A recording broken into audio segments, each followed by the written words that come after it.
గ్యారెంటీలు ఏమైనాయా అంటే 6 గ్యారెంటీలు పక్కన పెట్టి గత ప్రభుత్వం చేసిన మరి దుబారా వల్ల, ఖర్చుల వల్ల, దుర్మార్గం వల్ల, అవినీతి వల్ల ఖజానాలో డబ్బులు లేవని చెప్తుంది. ఏం చెప్తుంది? డబ్బులు లేవు. మరి డబ్బులు లేవని తెలిసినప్పుడు ప్రజల్ని మోసం చేసి ఈ విధమైన మధ్య మాటలు పెట్టి అధికారం రావడం తప్ప ఒప్పాలి.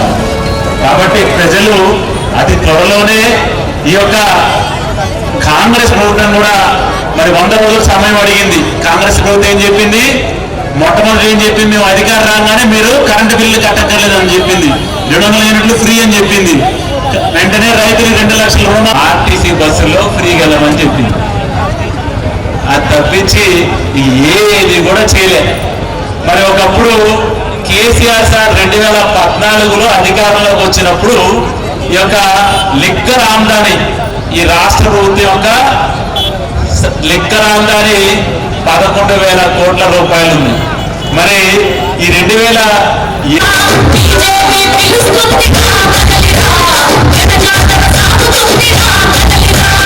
జమున నా కొడుకు వాటతో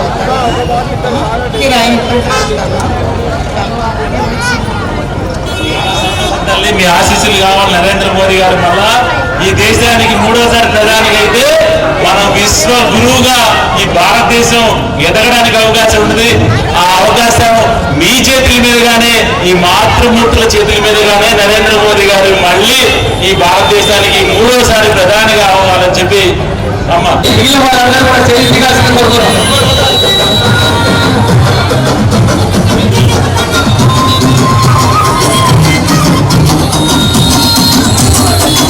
మరొకసారి మోడీ సర్కార్, మరొకసారి మోడీ సర్కార్, ఫిర్ ఎక్ బార్ మోడీ సర్కార్, ఫిర్ ఎక్ బార్ మోడీ సర్కార్, ఫిర్ ఎక్ బార్ మోడీ సర్కార్. ఈ పని జరిగింది.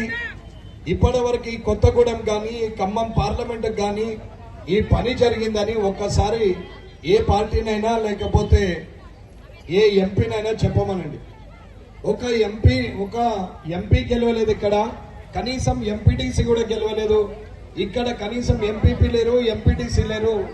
ఎవ్వరు లేకున్నా కేంద్ర ప్రభుత్వం ఈ ఖమ్మం పార్లమెంట్, ఈ కొత్తగూడెం దగ్గర 8,000 కోట్ల రూపాయలు పెట్టి నేషనల్ హైవే చేసినటువంటి ప్రధానమంత్రి నరేంద్ర మోడీ గారు ఉన్నారు. ఇకపోతే కమ్యూనిస్టులు ఒక పని చేస్తారు. రైళ్లు నడుస్తుంటే రైలు రోకో వేద్దామంటారు. రైలు ఆగిపోతే రైలు నడవాలని ధర్నా చేద్దామంటారు. ఆగితే సాగాలంటారు, సాగితే ఆగాలంటారు తప్ప ఎజెండా ఉండదు, తలకాయ ఉండదు, ఏమీ ఉండదు. ఇవాళ కమ్యూనిస్టులకు తెలంగాణలోనే కాదు దేశం మొత్తం మీద కమ్యూనిస్టులను ఓడగొట్టింది భారతదేశం. కానీ ఇవాళకి తుడిచిపెట్టకపోయినా ఇవాళకి కూడా అక్కడో ఇక్కడో ఏదో ఒక పార్టీ తోకబట్టుకొని పొత్తని చెప్పి ఈ తెలంగాణలో ఈ ఒక్క సీటు గెలిచింది. ఈ ఒక్క సీటు ఏం చేస్తుంది అనేది ఒక్కసారి ఆలోచించాలి మీరు.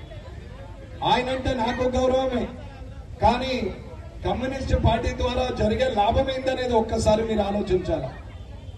ఇకపోతే ఇప్పటి వరకు కూడా భారతీయ జనతా పార్టీ ఒక భావజాలం ఉన్న పార్టీ, అట్లాగే ఇప్పటి వరకు కూడా సంఘర్షణ ఆలోచనతో ఉన్నటువంటి పార్టీ భారతీయ జనతా పార్టీ. ఆలోచన అంటే అభివృద్ధి జరిగే పని విషయంలో ఆలోచించి నరేంద్ర మోడీ గారి అడుగుజాడల్లో నడవాలనేది నా కోరిక, ప్రజల కోరిక అని నేను చెప్తున్నాను. ఇవాళ నరేంద్ర మోడీ గారికి ఓటేస్తే అభివృద్ధికి కొత్తగూడెంలో రూట్ వేసినట్టే లెక్క. ఇవాళ ఖచ్చితంగా భారతీయ జనతా పార్టీ తోని జతగట్టి కొత్తగూడెం ఖమ్మం పార్లమెంట్ లో భారతీయ జనతా పార్టీ గెలవాలనేది నేను కోరుకుంటున్నా. పాత ఆలోచనలు, పనికిరాని ఆలోచనలు, ఇంకా పాత తరంలో ఉన్న పాత పార్టీలను మర్చిపోయి మోడీ గారు చెప్పినట్టు నయా సోచ్ నయా విచార్, కొత్త ఆలోచనలతోని కొత్త పనులతోని ఇవాళ అభివృద్ధి జరగాలి. కానీ ఇవాళ ఇప్పటికీ పాత తరం ఉన్నటువంటి పాత ఆలోచనలు ఉన్నటువంటి బూజు పట్టిన విధానాలతో ఉన్నటువంటి పార్టీలను గెలిపిస్తూ పోతుంటే ఇవాళ లాభం ఎక్కడవుతుంది, ఖమ్మం పార్లమెంటు అభివృద్ధి ఎక్కడవుతుంది అనేది నేను అడుగుతున్నా. అన్న ఇవాళ ఇద్దరు ముఖ్యమంత్రులను ఓడగొట్టిన ఘనత భారతీయ జనతా పార్టీ. భారతీయ జనతా పార్టీ కార్యకర్తలు అనుకుంటే కాందంటూ ఏమీ లేదు. ఇవాళ మరుగుదొడ్లు ఇచ్చింది, బియ్యం ఇచ్చింది, ముద్ర లోన్లు ఇచ్చింది, చిరు వ్యాపారుల లోన్లు ఇచ్చింది, వడ్డీ లేని రుణాలు ఇచ్చింది. ఇవాళ వరకు ప్రతి కార్యక్రమం చేసింది కేంద్ర ప్రభుత్వం తప్ప రాష్ట్ర ప్రభుత్వం ఏం చేసింది లేదు. దొరను తీసుకొచ్చి దొరకు పెత్తనం ఇచ్చి ముఖ్యమంత్రిని చేస్తే ఇవాళ కాళేశ్వరం పలిగిపోయింది. కనీసం బాహుబలి సెట్టింగ్ అన్నా ఇప్పటికీ ఇంకా సురక్షితంగా ఉంది తప్ప ఇవాళ కాళేశ్వరం కూలిపోయి ఇవాళ పలిగిపోయే పరిస్థితికి వచ్చింది. కొత్త ముఖ్యమంత్రి గారు పాత ముఖ్యమంత్రిని తిట్టుకుంటా తిరుగుతున్నారే తప్ప ఇప్పటికీ ఇచ్చిన 6 గ్యారెంటీలను ఏం చేద్దామనే ఆలోచన కూడా లేదు. అన్న ఇది ఖమ్మంలో కొత్తగూడెంలో త్రిశూల దీక్షలు చేశారు, విహెచ్పి నుంచి ఎన్నో కార్యక్రమాలు చేశారు. ఇవాళటి వరకు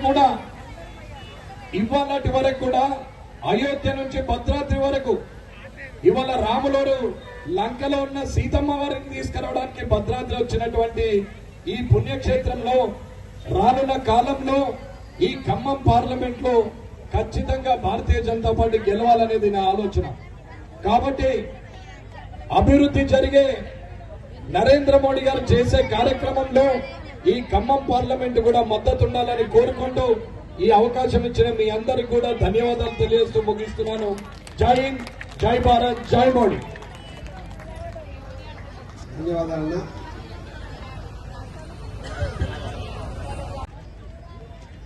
ఇప్పటికీ మా ఎంపీ గారు ఈ పని తెచ్చారు. లేక రామారెడ్డి శాసనసభ్యులు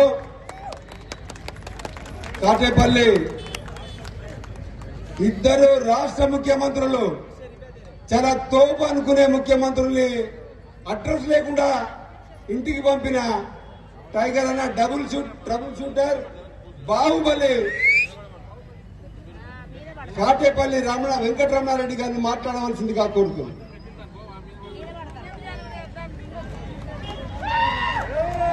జై శ్రీరామ్. ఈ కార్యక్రమానికి విచ్చేసిన మా అక్క చెల్లెలు అన్నదమ్ములు, ఇక్కడ దూరంగా ఉండి వింటున్నటువంటి కొత్తగూడెం ప్రజలకు, వ్యాపారస్తులకు అందరికీ నా యొక్క హృదయపూర్వక ధన్యవాదాలు. ముఖ్యంగా భారతీయ జనతా పార్టీ కార్యకర్తలకు.